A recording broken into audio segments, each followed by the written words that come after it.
ಕುಳಿತು ಉಣ್ಣುವವನಿಗೆ ಕುಡಿಕೆ ಹೊನ್ನು ಸಾಲದು. ಗಾದೆಗಳು ವೇದಗಳಿಗೆ ಸಮಾನ. ವೇದ ಸುಳ್ಳಾದರೂ ಗಾದೆ ಸುಳ್ಳಾಗದು ಎಂಬ ಮಾತಿದೆ.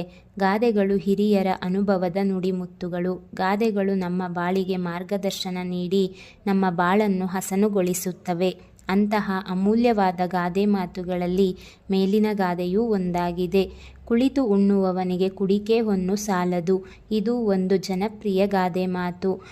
ದುಡಿಮೆ ಅಥವಾ ದೈಹಿಕ ಶ್ರಮ ಹಾಗೂ ಜೀವನ ನಡೆಸುವುದು ಮುಖ್ಯ ಎಂದು ಈ ಗಾದೆ ಮಾತು ತಿಳಿಸುತ್ತದೆ.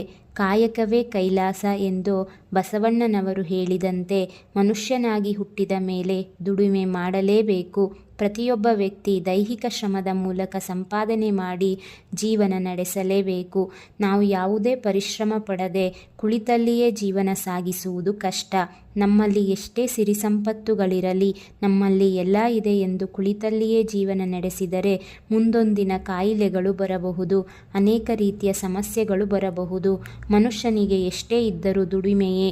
ಏಕೆಂದರೆ ಕುಳಿತಲ್ಲಿಯೇ ಎಲ್ಲ ಕೆಲಸವೂ ಆಗಬೇಕೆಂದು ನಿರೀಕ್ಷಿಸಿದಾಗ ಅನೇಕ ರೀತಿಯ ತೊಂದರೆಗಳು, ತಾಪತ್ರಯಗಳು ಎದುರಾಗುತ್ತವೆ.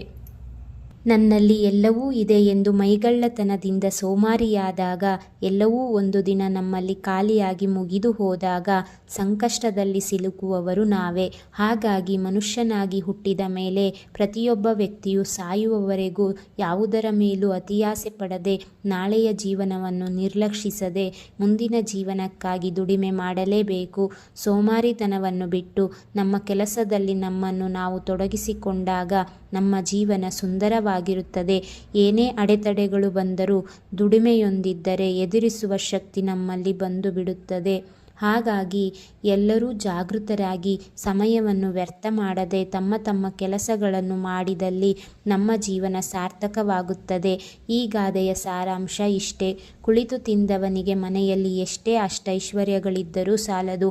ಅದು ಮುಗಿದು ಹೋಗುತ್ತದೆಯೇ ವಿನಃ ಕೂಡಿಕೊಳ್ಳುವುದಿಲ್ಲ.